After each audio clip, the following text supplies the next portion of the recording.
Bonjour et bienvenue à votre émission de voyage et de découverte, ici et ailleurs, sur les ondes de CKIA FM 88,3. Au micro, Yves Simard, à la mise en onde de Marc-André Dubé. Le thème de notre émission, la Grèce et ses splendeurs, avec nos invités, Joanne Pinchot et Serge Roy. Bonjour à vous deux. Oui, bonjour. Ça va bien? Oui. Je pense que vous revenez même d'un autre voyage qu'on pourra peut-être parler en fin d'émission. Vous êtes, on est à notre troisième rencontre, si je ne me trompe pas. Puis vous venez de terminer ce film-là dont on va parler, qui est toujours présenté aux aventuriers voyageurs, qui va être présenté début novembre, si je ne me trompe pas, partout au Québec.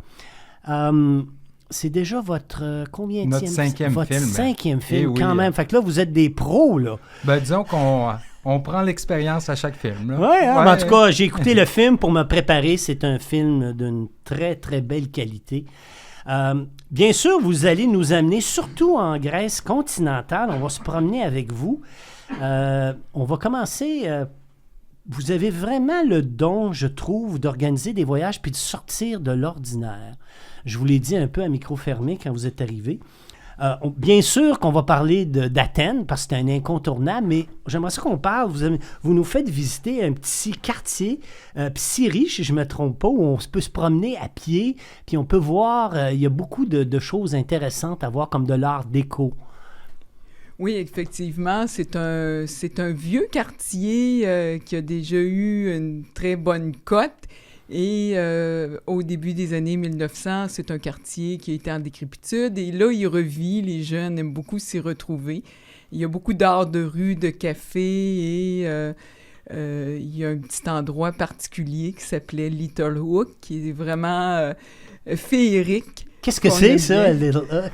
C'est comme un regroupement de plusieurs petits restaurants, puis ils décorent une rue de façon fantaisiste. Alors, cette fois-ci, c'était Alice au Pays des Merveilles. Alors, tous les décors de la petite ruelle et sous ce thème-là, les serveurs étaient ce costume. Habillés, alors là, on se met vraiment ça. dans l'ambiance. Fait que ça, j'ai trouvé ça. Fait que ça fait longtemps qu'ils font ça. Ils changent de thème. Ben oui, ils changent de thème. Je pense qu'il y a 3 ou 4 thèmes par année. Puis à toutes quand même! Oui, c'est ça. Puis là, ils changent wow. totalement de décor. Ben, c'est ça. Quand on est allé, c'est Alice au Pays des Merveilles. Ça peut être un spécial pour l'Halloween. Ça peut être des spéciaux. C'est vraiment spécial. Je trouvais ça très, très original. On le disait tout à l'heure, bon, Athènes, c'est un incontournable. Il y a toujours ce qu'on appelle en bon français les must à voir. L'Acropole, je pense qu'on ne peut pas se permettre de ne pas aller visiter l'Acropole quand on est à Athènes. Bien, c'est ça. Les gens étaient un peu déçus de ne pas voir l'Acropole dans le premier film, mais c'est parce qu'on faisait les îles grecques. Puis là, on s'est dit, on va se reprendre sur ce film-là, on va aller visiter l'Acropole. Puis quand on va visiter des sites comme ça, c'est toujours intéressant d'avoir un guide. Pourquoi vous choisissez d'avoir un guide? Qu'est-ce qui... Ben, pas toujours, mais c'est parce que ça fait parler les pierres. Sinon, on regarde, c'est des ruines, des choses comme ça. Fait que là, il arrive avec des histoires, puis ça s'emballe, puis ça devient vraiment intéressant. Tu sais, on était pendu à ses lèvres. Le guide qu'on avait était vraiment très bon, puis était très humoristique aussi. Puis moi, je pense que c'est un très bon conseil parce que c'est pas évident quand tu disais tout à l'heure, il faut faire parler les pierres. Eux ont l'expertise, ils ont vécu, il y a l'histoire. Puis c'est un site qui est très visité. Qu'est-ce que vous suggérez? Partir tôt le matin, en fin d'après-midi, ou qu'est-ce qui est le mieux? Ben, en fait, il y a deux moments. Effectivement, c'est un site qui rouvre quand même tôt le matin. D'y aller, nous, on était arrivés pour 8 heures le matin. C'était vraiment agréable à cette période-là. Et on a refait le tour au complet à 10 heures. Puis là, on avait de la misère à marcher sur le site. Il y a des gens qui m'ont dit qu'il y avait des tours de fin de journée avec le coucher de soleil et que ça tombait tranquille aussi. Alors, ça peut être une période qui est aussi très agréable d'y aller. Ce qui arrive, c'est que dans le jour aussi, il y a beaucoup de bateaux de croisière qui se retrouvent à Athènes. Et ce que font les gens quand ils débarquent, ben ils vont visiter l'Acropole. Ben oui. Alors, il y a des marées humaines qui arrivent en groupe. Alors, d'y aller en fin de journée, ben ça dissipe le monde un petit peu. Puis, il ne faut pas oublier que l'été, l'Acropole ferme dans le jour souvent parce qu'il fait trop chaud. Il fait trop chaud. Le site ferme. Alors, les extrémités restent de de bonnes options. Puis pour accéder à l'Acropole, il y a juste un point d'accès. Fait qu'il y a un point d'entrée, un point de sortie. Fait que c'est pour ça qu'il y a comme une espèce de congestion. Fait, oui. Bon. Puis si on parlait un petit peu du site, bon, c'est à la DS, si vous nous donniez, il y a toute une architecture qui était quand même, là, ça date de 2000 ans ou à peu près. Là. Alors, il y a quand même, c'est des thèmes hein, qui sont là, c'est des... Oui, mais c'est ça, c'est un site qui est quand même particulier, qui est historique, qui a eu plusieurs histoires liées à ça, même pas l'Acropole, mais la déesse. Oui, c'est ça, c'est que le temple a été construit pour la déesse Athéna, qui est finalement Athéna, Athènes, qui est la protectrice de la ville d'Athènes. Fait que c'est intéressant. Notre guide nous a tout donné l'histoire de ça, puis les faits du... Puis il y avait l'histoire mythologique de l'olivier puis de la source, hein, finalement, là, qui était... C'est ça, c'est que, comme notre guide disait, ben, quand on n'a pas d'écrit sur des récits, ben, on l'invente. Alors, il y a différentes... voyons, je perds le mot. Mythologie, mais différentes histoires qui ont été inventées, dont une avec l'olivier que la déesse Athéna aurait offert l'olivier à Athènes pour que Athènes, finalement, soit sous sa protection, alors que... Poséidon, lui, c'était l'eau salée. Fait que l'eau salée, ça donnait rien. Alors, c'est Athéna qui a gagné pour être protectrice de la ville. Puis, c'était des génies, même s'il y a 2000 ans, de l'architecture. Parce qu'ils réussissaient pour donner comment dirais-je, pour que ça plaise à l'œil, il y a des corrections qui ont été faites dans les colonnes. Hein? Ah oui, c'est ça. Même à l'époque, c'est surprenant quand on regarde, parce que notre guide nous parlait des méthodes de construction. On voyait des pierres puis qui n'avaient pas été utilisées, qui allaient être utilisées pour faire des colonnes hein, qui n'avaient pas fini. Mais c'était intéressant. Puis il y avait aussi comme des trompe-l'œil. Bon, ben, il inclinait un petit peu les colonnes pour que ça donne l'illusion que ça soit droit, mais finalement, il y avait une... C'est quand même incroyable. Ah oui, là, quand on pense à l'époque, à ça. Là, oui. Ça veut dire qu'il y avait des ingénieurs réputés qui ont participé à ça. Puis on peut voir, je pense, le théâtre. Il y a un théâtre là, d'Hérode Atticus là, qui est encore... Oui, qui est juste à côté. Puis c'est ça, il y a 5000 places. Puis il y a encore des spectacles qui ont lieu là. Entre autres, Sting, il y a quelques années, a fait un spectacle là. Okay. Oui, ça devait être cool, ça. Ah, ça devait être plein aussi. Oui, ça devait être plein aussi, oui. Alors, c'est vraiment un incontournable. Il faut le faire. On va suivre vos conseils, je pense que pour nos auditeurs aussi, tôt le matin, puis d'aller chercher un guide, je pense que ça vaut vraiment la peine. Puis en même temps, on encourage l'économie locale parce que ces gens-là, ben, ça leur permet aussi de travailler puis de pouvoir subvenir aux besoins de leur famille. Il y a un quartier qu'on parle tout le temps, hein, quand on va à Athènes, c'est le quartier de Plaka. Là. Ah oui, ça c'est le fun. C'est un quartier vraiment très animé. Il y a plein de restaurants, puis il y a plein d'escaliers, des petites terrasses, tout ça. Puis il y a beaucoup d'animation. C'est vraiment le fun, le quartier de Plaka. Puis on avait notre chauffeur de taxi qui nous avait dit, il dit, quand Plaka va, la Grèce va. Ah oui, OK, c'était bon ça. Parce qu'évidemment, quand l'économie roule, ben, les gens commencent souvent, pas toujours, mais souvent par... Ils arrivent à Athènes là, par avion. Là. Parfois, ils arrivent aussi dans les îles, mais c'est principalement... Ah, c'est sûr que les incontournables à Athènes, bon, ben, tu as l'Acropole, puis Plaka, ben, les gens, après, ils vont manger, ils vont dîner, ils vont souper, des choses comme ça. C'est sûr que ça va en Plaka. Acheter des souvenirs, puis boire un petit verre. Oui, puis c'est un bon endroit aussi pour acheter les souvenirs, parce que je pense que c'est un des endroits où c'est le plus abordable. Mais là, vous nous amenez, pendant votre film, un endroit inédit que moi, je suis allé à Athènes, je n'ai même jamais entendu parler, mais j'ai trouvé ça magnifique. C'est un cimetière. Ah oui, c'est le premier cimetière d'Athènes, qui est un vieux cimetière qui date de 1837. Puis ça sert aussi aux résidents là-bas de jardin. C'est vraiment grand, là. Dans le film, on en voit vraiment qu'une petite partie, mais c'est vraiment très grand. Puis les gens se promènent, là, puis... les pierres tombales sont d'une beauté extrême, tout en marbre. C'est vraiment impressionnant. Puis c'est ça, c'est que nous, quand on fait des films, on cherche aussi de trouver des endroits un petit peu moins visités. Oui. Entre autres, comme le cimetière d'Athènes. Puis c'est tout en marbre blanc. on avait vraiment beaucoup aimé notre visite. Puis ça, c'est une question parce que vous m'avez surpris presque dans chacun de vos films.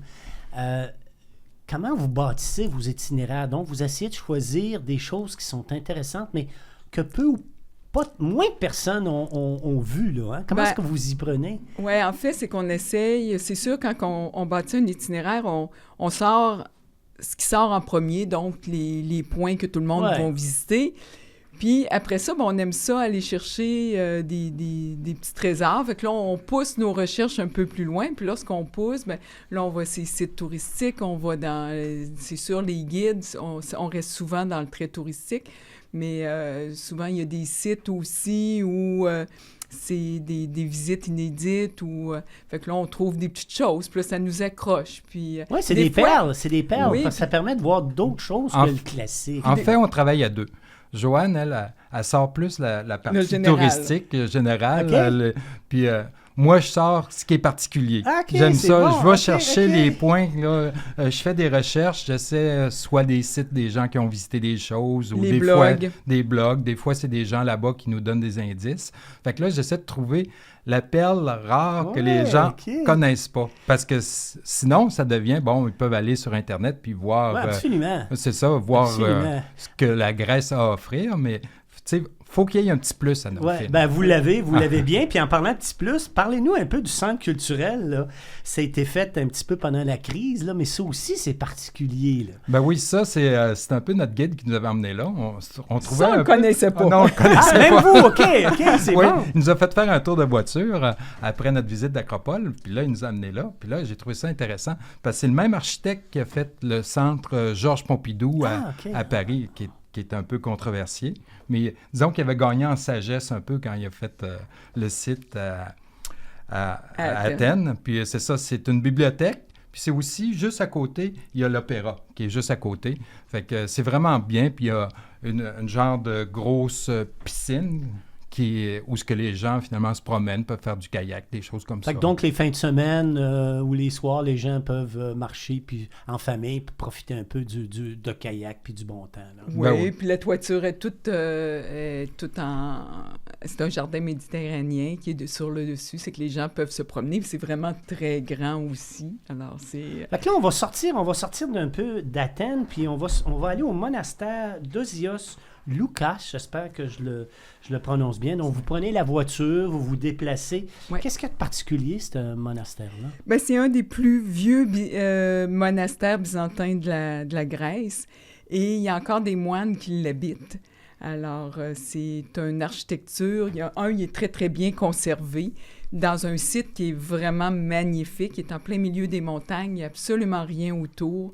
Alors, ça valait vraiment le déplacement. Puis, il n'est pas très loin. Ça a peut-être pris 10 minutes de la route principale pour s'y rendre. Alors, c'était une visite qui vaut vraiment la peine. On était toujours arrêtés en se promenant, en allant vers le monastère. Ah, on dit, c'est beau, on arrête, on prend des photos. On part, on arrête, on prend des photos, on part. C'était nos premières incursions en montagne en Grèce. Puis là, on se dirige tranquillement vers un peu plus vers le nord parce qu'on va aller visiter un petit peu on s'en va vers les météores, mais en chemin, il y a Delphes aussi, là, qui fait partie aussi de la mythologie des aigles de Zeus. Puis il y a le fameux oracle, hein?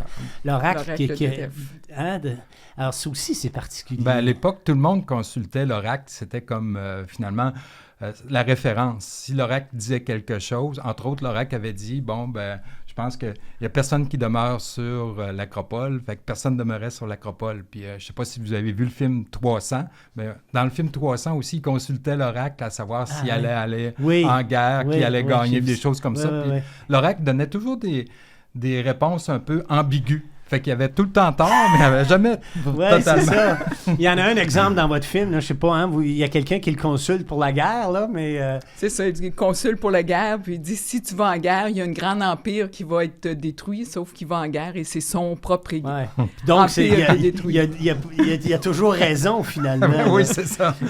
Puis peut-être le dernier village, avant qu'on fasse notre pause, je pense, c'est Trikala. Ça aussi, c'est très montagneux, c'est très beau, hein? Vous nous faites découvrir...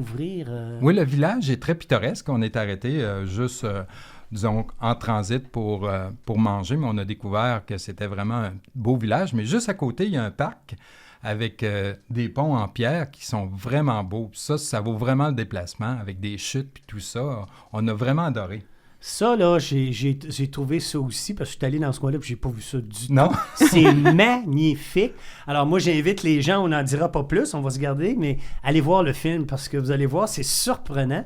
Alors, on est déjà rendu, on a terminé notre premier bloc. On va aller à la pause musicale et on va écouter une pièce d'Atinamou avec Konstantinos Agriros.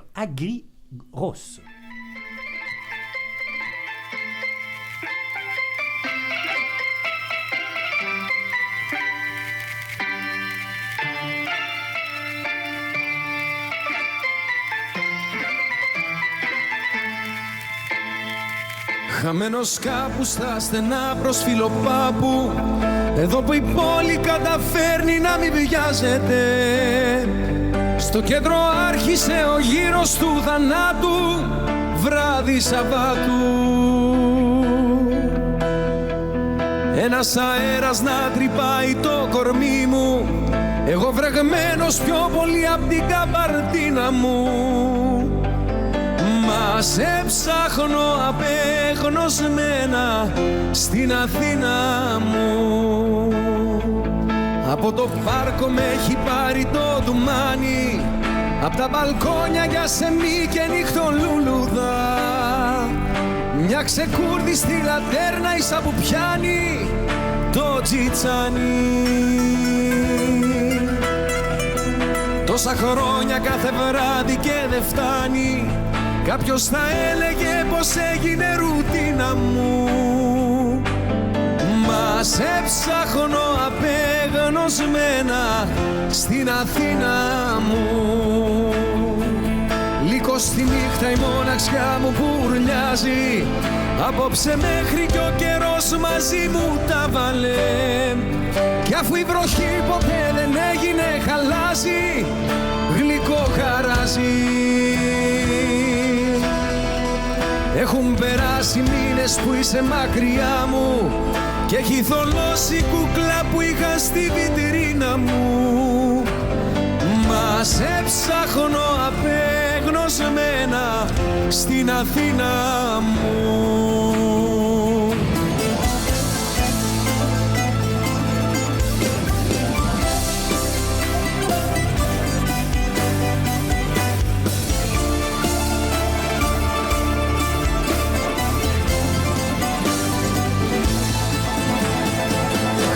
Η καμπάνα πένθυμα του Λουμπαρδιάρη, σαν να μου λέει πως και σήμερα το χάσαμε. Έχει γυρίσει στη φωλιά του το φεγγάρι κι εγώ χαμπάρι. Σ' ένα μπαγκάκι με τα χέρια μαξιλάρι, με έχει δεμένο το μυαλό στην κοιλωτίνα μου. Μα σε ψάχνω απεγνωσμένα στην Αθήνα μου. Λίγο στη νύχτα η μοναξιά μου μπουρλιάζει, απόψε μέχρι κι ο καιρός μαζί μου τα βάλε. Κι αφού η βροχή ποτέ δεν έγινε χαλάζει, γλυκό χαράζει. Έχουν περάσει μήνες που είσαι μακριά μου και έχει θολώσει η κούκλα που είχα στη βιτρίνα μου. Μα σε ψάχνω απεγνωσμένα στην Αθήνα μου. Μα σε ψάχνω απεγνωσμένα στην Αθήνα μου.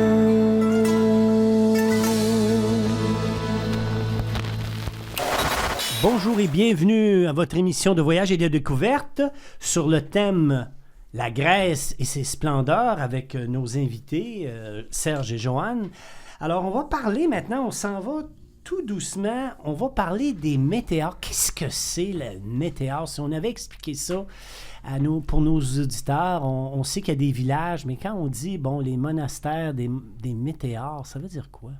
En fait, c'est que les moines, par le passé, ont trouvé des endroits assez insolites pour construire les monastères en haut de monolithes de calcaire qui sont ma foi, plusieurs 100 pieds de haut, et ils construisaient les monastères en haut. Et 6 des monastères ont survécu au fil des siècles et sont ouverts au public, donc on peut aller visiter ça. Fait que, outre le site qui est vraiment impressionnant de voir tous ces monolithes de calcaire surgissent à travers la nature, ben, les monastères, ça met une touche de magie à travers tout ça. Ouais, puis de mystère, hein, parce que quand on regarde ça de loin, on a l'impression que ça sort, ben en fait, c'est pas une impression, mais ça sort du sol comme une fusée. C'est immense. Puis la mythologie dit encore, ben c'est les dieux ou le dieu qui a lancé ça pour initier la prière, là. Fait que c'est facile d'accès maintenant. Il y a un temps, on y accédait en panier, mais maintenant, avec des poulies, mais maintenant, c'est facile d'accès. Ah oui, c'est très facile d'accès. Il y a une route de 17 km qui fait le tour, qui passe à travers... pas à travers les monastères, mais proche des monastères. Il y a certains monastères qu'on n'a pas besoin de marcher pour s'y rendre. Il y a d'autres monastères qu'il faut descendre et puis monter des escaliers. Dépendant de notre forme, il y en a qui sont plus faciles d'accès, mais c'est très facile. Bon, on en a vu même en vélo. On les avait trouvés un peu téméraires. Là, mais, ah oui, OK. Parce que oui, il y a quand même les côtes sont assez abruptes. Oui, là, les côtes sont... Oui. C'est sûr que les monastères qui demandent de monter plusieurs escaliers, puis qu'il y aurait des gens qui ne sont pas capables, ben, il y a un système de panier encore où les gens peuvent traverser là, pour aller les visiter. Mais à l'époque, les moines, pour expliquer ce que c'était la foi, fait que les gens, une fois, il y a quelqu'un qui voulait prier, puis qui voulait monter au sommet, puis il voulait embarquer dans le panier, tiré par évidemment quelqu'un qui est en haut avec le poulie, puis il demande aux moines, j'étais un peu inquiet, quand est-ce que vous changez la corde? Puis il le regarde, il dit, mon fils, quand elle se brise. Alors, il était un peu inquiet. C'est là qu'il lui expliquait, c'est ça la foi. Donc, il en reste, il y en avait plusieurs, mais il y en a quelques-uns. Vous en avez visité. Je pense que le Grand Météore qui est peut-être le plus visité, peut-être le plus beau, ça dépend des... C'est le plus grandiose, on peut dire. Hein. Disons que c'est le plus visité aussi, de par de sa réputation. Puis c'est vraiment très beau, là. Chaque monastère a un peu sa personnalité. Fait qu'on visite le Grand Météore, on visite le Varlam qui est juste à côté. C'est totalement différent, mais ça vaut la peine d'être visité. Oui, puis il y a quelque chose de solennel. On ne veut pas parler trop fort. Hein. Il y a quelque chose, il y a des bougies, il y a des peintures. En tout cas, je pense que c'est un voyage dans le temps de 500 ans. On retourne 13e, 14e siècle, finalement. Tout à fait. C'est un voyage... Pour ceux qui ont la foi, là, c'est un voyage intérieur aussi en même temps. Oui. Puis je disais tout à l'heure en micro, pour les amateurs de Tintin, bien, Tintin, la Toison d'or, ça a été filmé dans les années 61. Puis c'est pas un dessin animé, là, c'est vraiment des personnes. Ils en ont fait juste 2. Puis il y a une partie de l'histoire qui se passe dans les monastères. Fait qu'il va chercher un message secret, là. En tout cas, ça vaut la peine d'être vu. Puis il y a un film aussi qui a été tourné. Hein? Si les gens veulent se mettre un peu dans l'ambiance, il y a un film célèbre qui a été tourné dans les météores. Oui, il y a le film James Bond, Rien que pour vos yeux, qui a été tourné dans la Gia Triada, qui était un des monastères... Oui, puis les images sont belles, hein, parce que souvent, les films de James Bond, à l'époque, moi, je les écoutais, oui, pour les aventures, mais ils voyageaient à l'époque. Il n'y avait pas tant de films comme ça qu'on pouvait voyager. Alors, c'est un incontournable, je pense. Puis là, on se dirige vers Corfou. Corfou, si on situait ça sur la carte, là, un peu de la Grèce, c'est plus au nord? C'est au nord du côté... du côté est, oui, du continent. L'ouest. Du côté ouest, oui. Ouais, du côté ouest. Du côté ouest du continent. Alors, c'est une île qui est quand même assez grande. C'est la plus grande des îles ioniennes, en fait. Puis ça aussi, c'est quelque chose d'intéressant parce que c'est peut-être pas si visiter les îles ioniennes. On le voit dans votre film, c'est magnifique, c'est de toute beauté. Ben, c'est sûr que les gens ont plus tendance à aller vers les îles cyclables quand ils vont en Grèce, mais les îles ioniennes sont vraiment très belles. Puis comme Corfou, c'est l'île la plus verte des îles grecques. Ah, OK, fait que, bon? oui, fait qu'il y a beaucoup de verdure. C'est vraiment très, très beau. Disons que ça a été une découverte pour nous. Puis ça a un style un peu différent du restant de la Grèce parce que je pense que les Turcs ne se sont pas rendus à Corfou. Fait que il n'y a pas l'influence turque qu'on peut retrouver ailleurs. Par contre, il y a d'autres influences. Il y a l'influence... Il y a des influences italiennes, beaucoup, puis britanniques, un petit peu. Parce que les Vénitiens ont occupé... C'est beaucoup les Vénitiens qui ont occupé. L'histoire n'est pas simple, là-bas en Grèce. Il y a plusieurs... sont sous occupation, parfois vénitienne, parfois des Ottomans, tout dépendant des endroits. Puis il y a la princesse Sissi qui avait son chalet d'été, C'est vrai, là aussi. ben c'est vrai. Malheureusement, lors de notre passage, il était en rénovation, alors on ne pouvait pas le visiter du tout parce qu'il était fermé, parce qu'ils sont en train de le refaire.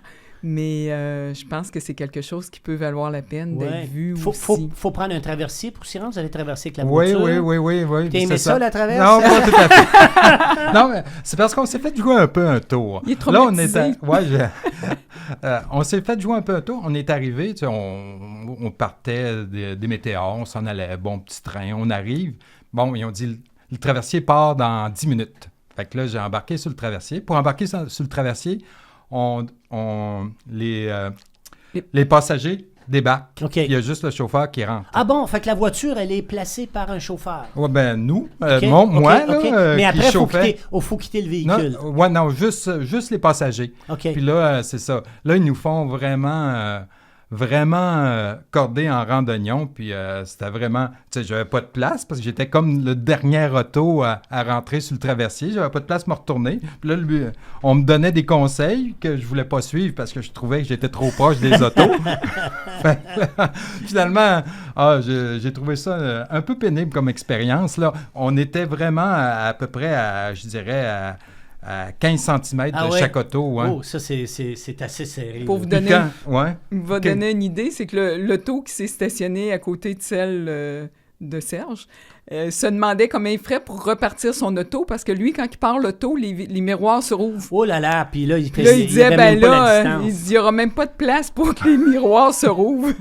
Il y a quelques spécialités là-bas. On peut voir, hein, il y a un petit pont étroit, puis on peut voir des avions décoller.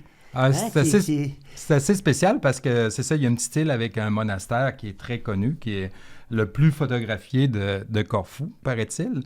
Puis juste à côté, il y a l'aéroport. Puis là, les avions décollent, puis décollent puis atterrissent à l'aéroport. Mais là, on a comme un petit pont qui traverse la baie. Puis là, on peut être directement en dessous de l'avion. Ça doit être impressionnant. Ah, c'est le fun. C'est bruyant, mais c'est le fun. Puis il y a une vieille forteresse là-bas, puis il y a une église qui est particulière aussi, hein, à Corfou. Oui, mais c'est ça. Dans le haut de la ville, il y a la forteresse qu'on peut aller visiter avec l'église Saint-Georges.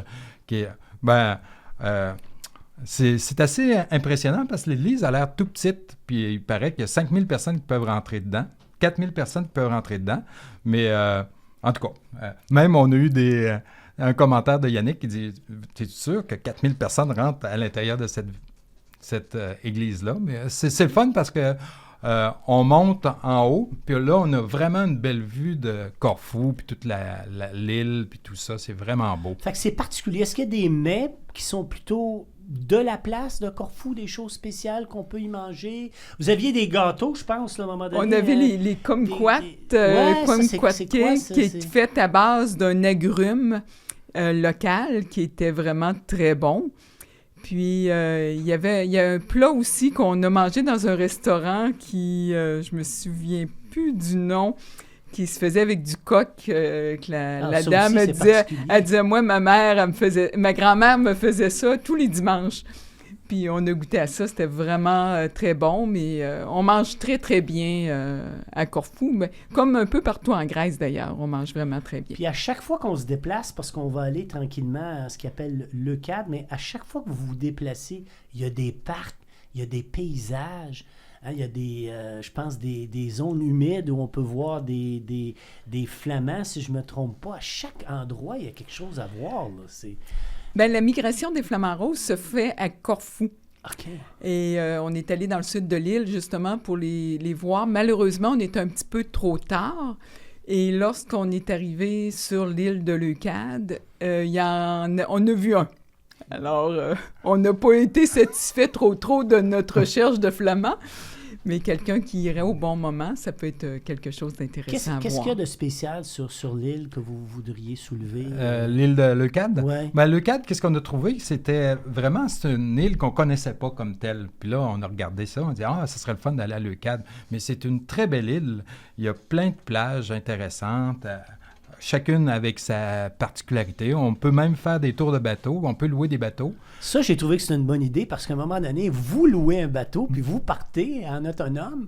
Puis Oui. j'imagine, ils te donnent un petit cours pour... parce que là, on est en mer, là. Bon, je comprends que c'est dans des baies, mais quand même, là. Ben c'est ça, c'est qu'il y a différents types de bateaux. Si on a notre permis pour conduire des bateaux, on peut louer des bateaux plus gros.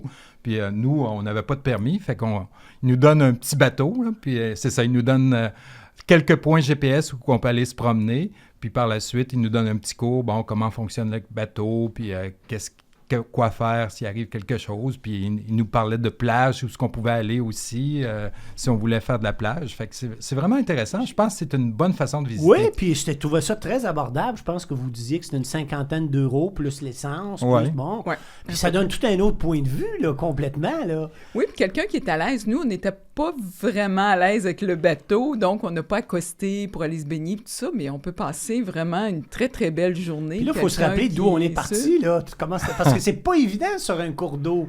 C'est tout à fait différent. Fait que c'était quand même relativement facile Ah de oui, retrouver. avec le GPS, il n'y avait pas de problème. On avait nos points GPS. Puis s'il y avait quelque chose, on avait accès finalement aux données cellulaires. Puis on aurait pu appeler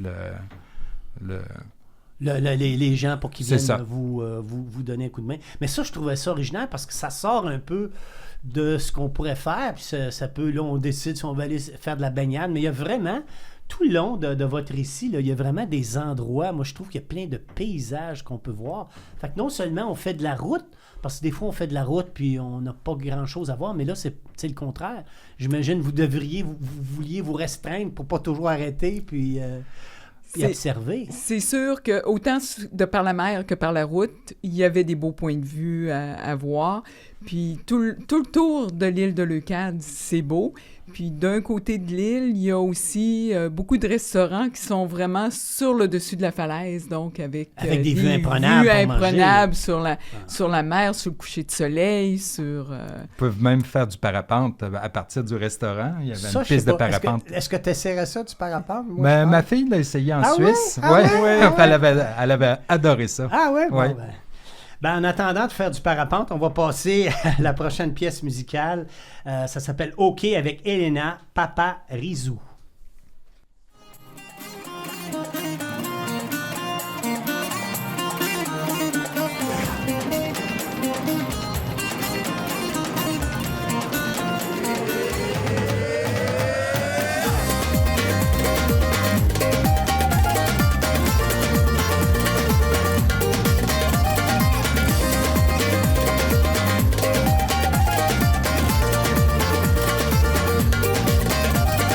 Τις νύχτες σε σκέφτομαι, κρατώ στα αστέρια συντρόφια.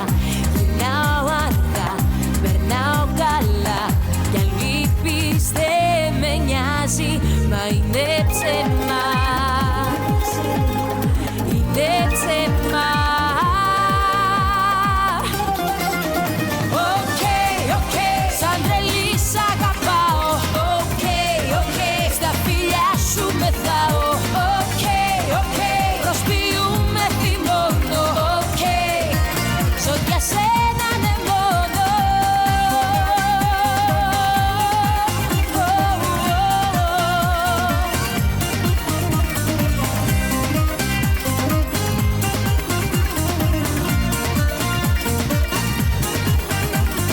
Δεν σκέφτομαι, δεν νοιάζομαι, με τις παρέες ψάχνομαι. Ζωή μου κουλ και αδιαφορή, που ζω χωρίς εσένα, μα είναι ψέμα. Είναι ψέμα. Οκ, οκ, σαν τρελή σ' αγαπάω. Οκ, οκ, στα φιλιά σου μεθάω. Οκ, οκ, προσποιούμε θυμώνω. Οκ,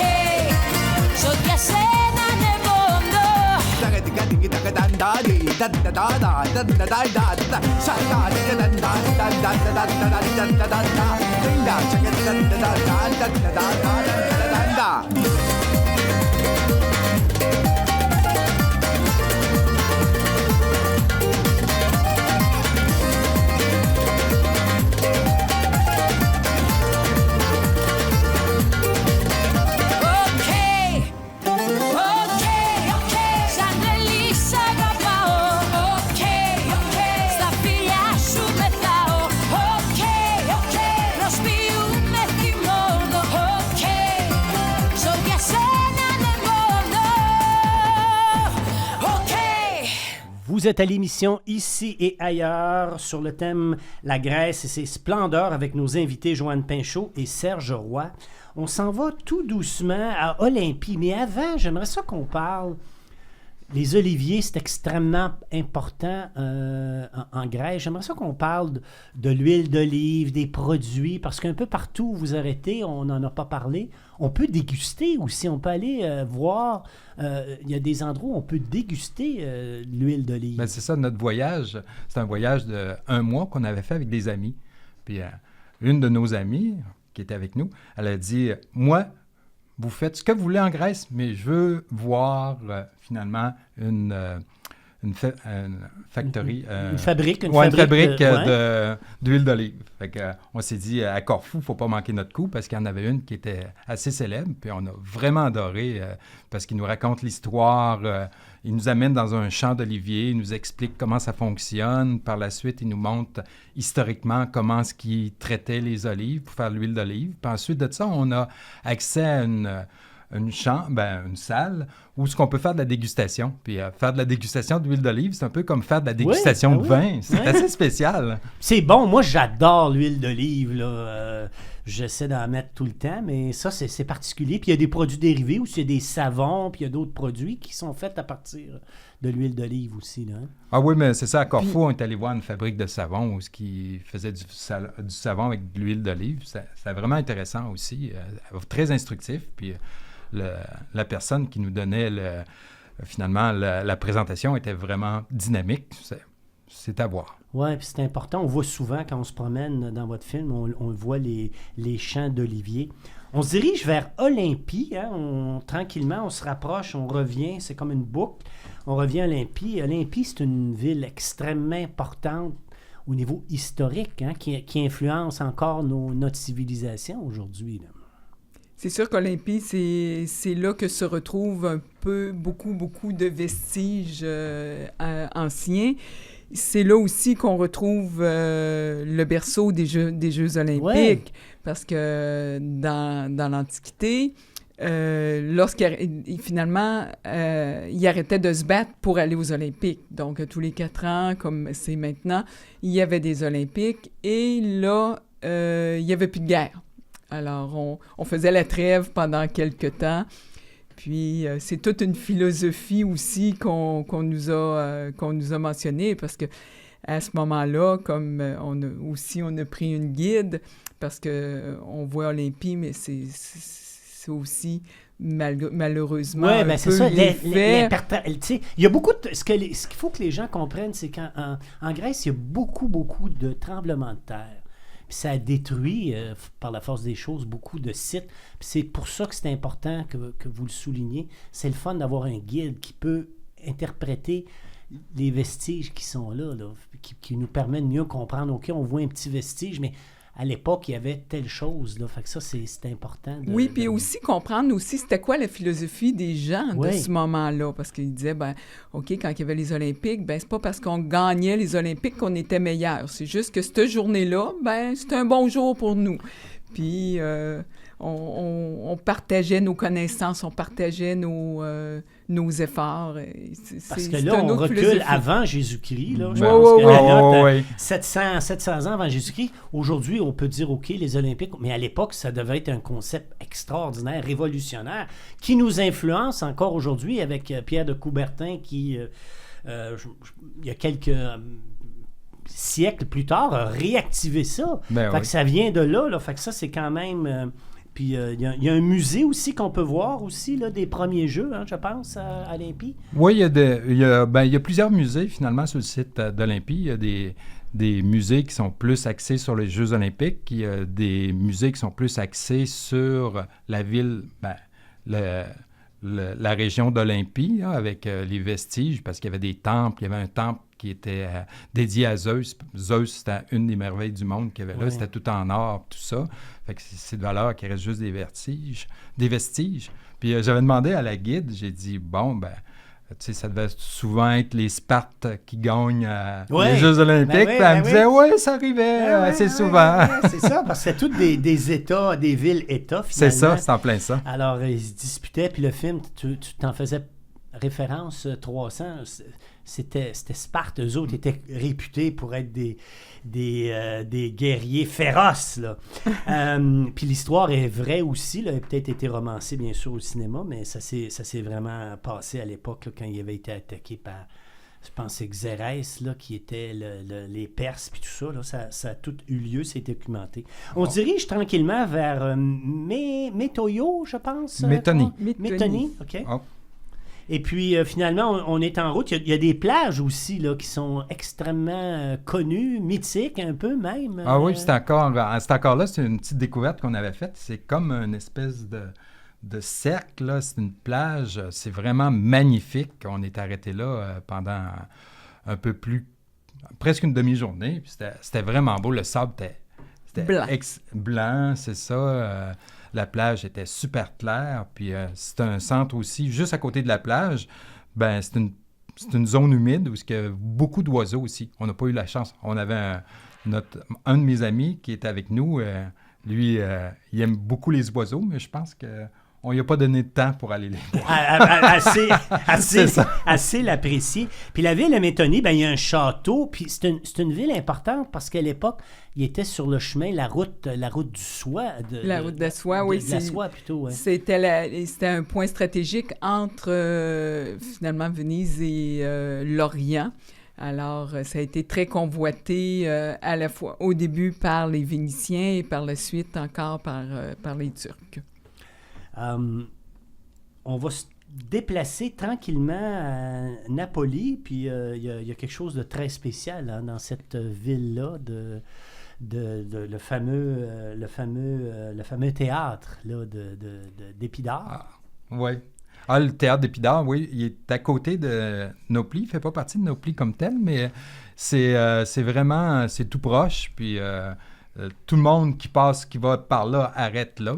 Pratiquement, il y avait des autobus qu'on est allés, puis c'est vraiment, l'acoustique est vraiment exceptionnelle, là. Ça on le voit, vous êtes, je pense, c'est toi, Joanne, vous êtes, parce que c'est quand même assez grand, il y a je ne sais pas combien de milliers de places, là. Il y a 12 000 places. 12 000, puis c'est Ouais. très, très bien conservé, mais on est tout en bas, dans le milieu, puis si on claque nos mains ou si on fait, On on l'entend l'entend tout en haut. Oui. Fait que c'est quand même un génie, encore une fois, là, du son, sans avoir de caisse de son, là. Oui, puis il y a une jeune fille qui s'est mise à chanter. Elle s'est fait interpeller tout de suite parce qu'on n'a pas le droit de faire de Ah prestations. non? OK. Mais elle n'a pas compris qu'on avait crié après elle, mais elle a continué à chanter, puis on l'entendait avec une clarté vraiment impressionnante. Comme vous dites, dans ces années-là, il était des génies. Ben oui, c'est quand même extraordinaire. Il y a une citadelle là, qui est très bien, qui est la citadelle de Palmède, je pense, qui a été construite là, par les Palamède, oui, qui Palamède. est par les Vénitiens, qui est tout au haut de Nauplie, là, qui est vraiment belle. Là, on a une belle vue de la ville, de la baie. C'est vraiment bien conservé aussi, là. C'est une visite à faire. On peut monter à pied. Je pense qu'il y a 999 T'es as compté? marches. Non, on a monté en autobus. Oui, ben c'est ça. Je pense qu'il faut être bien chaussé aussi, hein, quand on visite la Grèce. Il faut s'attendre à marcher un peu quand même, là. Puis c'est normal, parce que tous les sites sont souvent en élévation, là, sont sur les monticules ou les petites montagnes, là. Oui, puis à Nauplie, on a pris un genre de petit bus qui faisait des tours de ville là, qu'on peut embarquer, débarquer comme on veut. Alors, à part un paf, là, comme on dit. Ouais, Ouais, c'est une ça. bonne idée, ça, de Puis pouvoir... c'était bien agréable de prendre ça, de marcher un petit peu moins, disons. Il y a des consommations incontournables en Grèce, hein, ce qu'on appelle le ouzo, là, qu'on peut déguster. Qu'est-ce que ça goûte? Ben, c'est à base d'anis, fait que ça goûte un peu l'anis comme tel. La là. réglisse, hein, la réglisse Oui, c'est noire, ça, c'est en hein, plein ça, c'est en plein ça. Mais il nous a fait découvrir un autre liqueur, la liqueur de mastic. Puis c'est une plante qu'il y a dans cette région-là. A priori, quand on dit mastic, c'est moins... C'est pas moins, attirant, hein? Non, c'est pas attirant, mastic. C'est là, pas du mais- mastic de châssis. Non, j'imagine. C'était très bon. Ah oui? Ah C'était oui, très oui, bon, oui. mais il n'est pas capable dans le film de décrire le goût, puis on n'est pas plus capable de vous décrire le goût Mais aujourd'hui. c'est un spiritueux, finalement? Oui, ça? c'est 25% d'alcool. C'est un peu moins fort que du ouzo qui habituellement est aux alentours de 40. Ouais, ouzo, moi, je trouve ça difficile à Mais boire. Ouf. ouzo, là-bas, c'est ça. Ouzo limonade, là, c'était excellent. Ah, OK, Ouais. une combinaison. Corinthe, ça aussi, c'est une ville un peu spéciale là, qu'on peut visiter. Ça fait partie des... Tout près, il y a les vestiges de la civilisation, une des civilisations mycéniennes, là, qui a joué... À Mycène, ouais, c'est ça. C'est surtout parce que ça a été construit il y a vraiment très longtemps. C'est une civilisation que les gens, finalement, ont peu d'informations dessus parce que c'est tellement vieille, mais l'endroit est magnifique. Puis il y a des pierres, des grosses pierres là-bas qui ont construit le fort. On se demande comment est-ce qu'ils ont fait pour... Ouais, puis ça, c'est il y a 4000 ans quand même. Ben C'est- oui. C'est le temps de la construction des pyramides. C'est quand même incroyable là, qu'on ait ces vestiges-là de cette civilisation-là. C'est toujours ce qui m'impressionne quand je visite ces sites-là. Je me dis tout le temps comment ils faisaient avec les moyens qu'il y avait à ce moment-là pour faire ça. Parce que c'est pas des petites pierres, là. C'est énorme. Ça pèse. Je pense que C'est les des portes, tonnes. c'est des tonnes. Alors, c'est vraiment impressionnant de voir ça. Puis il est reconnu surtout pour son entrée avec les lions. Là. Ça, Ouais. c'est sa marque de commerce à Mycène. Puis le fameux canal aussi, ça aussi, c'est toute une réalisation qui avait été débutée là, sous Néron, le canal de Corinthe. Là. Oui, ça a été débuté très, très longtemps, mais faute d'argent et de moyens à ce moment-là, ça avait été abandonné, puis ça a été repris v'là une couple de siècles. Là, Parce pour que là, être on finalisé. voulait couper, raccourcir un peu là, le chemin, parce que c'est les deux mers, la mer Égée puis la mer Ionienne. On voulait faire ce passage-là. Ben, c'est ça, ça l'a changé finalement le Péloponnèse en île, parce qu'avant c'était rattaché au continent, mais là ils l'ont détaché. Oui, puis moi, ça me rappelle quand on était petit, on allait à l'église, puis tout ça, puis il y avait les fameux épîtres de Saint-Paul aux Corinthiens. Ah. Mais c'est une vraie histoire. C'est là que ça se passait. Ça a l'air qu'il y avait pas mal de parties, puis il écrivait des lettres pour ramener les gens un peu à l'ordre. Non, mais tout est lié, des fois, on oublie l'histoire. Puis votre film se termine, vous retournez, le temps file, vous retournez... dans les Cyclades, vous allez vous faites quelques îles là, qui sont un peu mythiques aussi, là, Mykonos et Santorini, on les voit dans votre film à la fin. Là, c'est une belle fin aussi, vous vous retournez un peu à la chaleur puis aux plages. Oui, ben en fait, c'est étant donné qu'on faisait le voyage avec des amis, ben on trouvait ça important qu'ils fassent ces deux endroits-là, Mykonos, Santorini, on trouvait que c'était deux îles à faire, fait qu'on a mis juste une petite parenthèse et on est allé vraiment à la découverte de Milos. Ben, en tout cas, je trouve que c'est un film extraordinaire. Vous êtes d'excellents invités. Vous nous donnez le goût d'aller en Grèce ou d'y retourner. Moi, je vais inviter nos auditeurs à aller voir votre film. Alors, votre film, on le rappelle, il est présenté aux Aventuriers Voyageurs. Les projections débutent, sauf erreur, la première semaine de novembre. Ben, en fait, à partir de vendredi, il est présenté pour Québec, là, il est présenté au CLAP. OK. Et il commence ailleurs en province, à peu près dans les mêmes dates également. Là, en fin de semaine, là, ça débute. Consultez le site des voyageurs, des aventuriers voyageurs, toute la série-là. Moi, écoutez, je voudrais vous remercier encore une fois d'avoir participé à notre émission, d'avoir partagé votre passion, d'avoir informé, donné le goût à nos auditeurs. Je remercie également Marc-André Dubé qui est toujours là pour la mise en onde. Je vous rappelle que l'émission est en rediffusion lundi à 11h. Et à ne pas manquer, évidemment, notre information sur nos sites ckfm.org/émission/ ici ailleurs pour les balados. Puis allez voir sur notre site parce qu'il y a de magnifiques photos, entre autres du Parthénon. Là, moi, j'ai trouvé c'est celle-ci que j'ai mis. Alors, on se laisse là-dessus. On a notre page Facebook aussi. Puis on écoute la dernière pièce. C'est une pièce instrumentale. Ça s'intitule Corfou. Et c'est par l'orchestre Parakevas Grekis.